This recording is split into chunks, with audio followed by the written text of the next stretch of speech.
बोल मारी अंबे, जय जय अंबे, बोल मारी अंबे, श्री अंबे,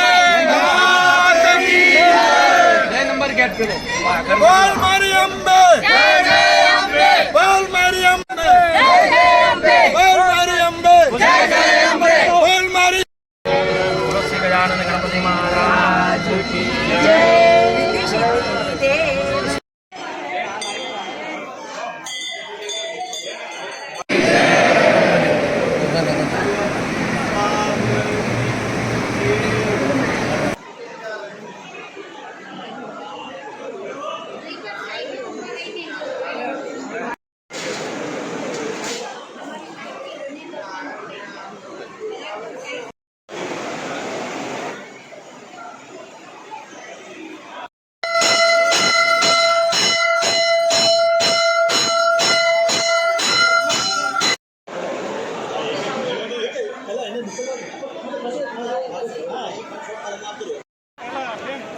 गाड़ी ऊपर एक मिनट आयो अरे પછી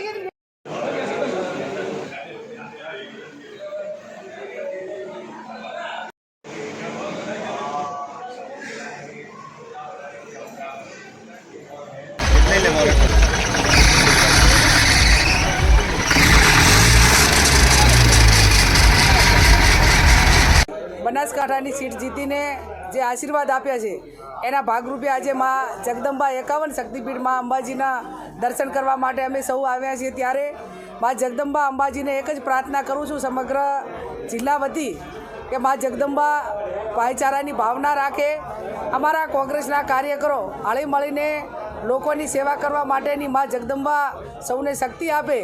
અને સંસદીય દળની જ્યારે મીટિંગ હતી ત્યારે અમારું જે મોવડી મંડળ છે એમને પણ મળીને અમને સૌને એક સલાહ આપી છે કે લોકો વચ્ચે રહીને લોકોના કામ કરો, લોકોના સુખ દુઃખના ભાગીદાર બનો અને ઝીરો ગ્રાઉન્ડ ઉપર જઈને જે ગરીબો હોય, વંચિતો હોય, જે અન્યાય થતા જે લોકો હોય એના માટે કરીને કોંગ્રેસ પાર્ટી આવનાર સમયની અંદર ભૂતકાળમાં કામ કર્યું છે અને આવનાર સમયમાં એકજૂટ થઈને લોકોની સેવાના કાર્યો કોંગ્રેસ પાર્ટી કરશે। એક અમારી એક પાર્ટીની ચેનલ છે, ચેનલ થ્રુ 13 તારીખે સમગ્ર ગુજરાતની પ્રદેશ કોંગ્રેસ સમિતિ એક સંસદ તરીકે નહીં પણ એક કોંગ્રેસના કાર્યકર તરીકે એક પ્રજાએ આશીર્વાદ આપ્યા છે, પ્રજાના આભાર માનવા માટેનો કાર્યક્રમ એ પ્રદેશ કોંગ્રેસ સમિતિ ખાતે રાખેલો છે। એટલે જ્યાં પણ કોંગ્રેસ પાર્ટીની નાના મોટી તમામ જે વહીવટી પ્રક્રિયા હોય કે સંગઠનની હોય અમે બધા સાથે મળીને કરશું અને આવનાર સમયની અંદર ગુજરાતમાં જ્યાં પણ મારી જરૂર પડે ત્યાં ટાઈમ કાઢી અને લોકોની વચ્ચે જવાના પ્રયત્નો કરીશું અને કોંગ્રેસ પાર્ટીમાં ગભે ગભો મિલાવીને કામ કરશું। પાલનપુરમાં જે કોલેરાગ્રસ્ત વિસ્તાર છે એના માટે કરીને મારા કોંગ્રેસના આગેવાનોએ આવેદનપત્ર આપ્યું છે. હું પોતે સિવિલ હોસ્પિટલ જઈને તમામના સમાચાર પૂછ્યા છે, જે ડૉક્ટરોને સૂચના આપવાની હતી આપી છે. અને આવનાર સમયની અંદર એક માનવતાનું કામ છે અને માનવતાના કામ માટે કરીને MP તરીકે કે જે અમારે વહીવટીતંત્ર સાથે જે રીતે ભલામણ કરીને સાથે રહીને કામ કરવું પડે એ પૂરેપૂરું કરશું. ને ક્યાંક વહીવટી રીતે જે નગરપાલિકા એરિયા આવે છે અને એની અંદર આજે જ મને સમાચાર મળ્યા કે ઘણું બધા પીવાના પાણીનો પ્રશ્ન પણ ત્યાં વિકટ બન્યો છે.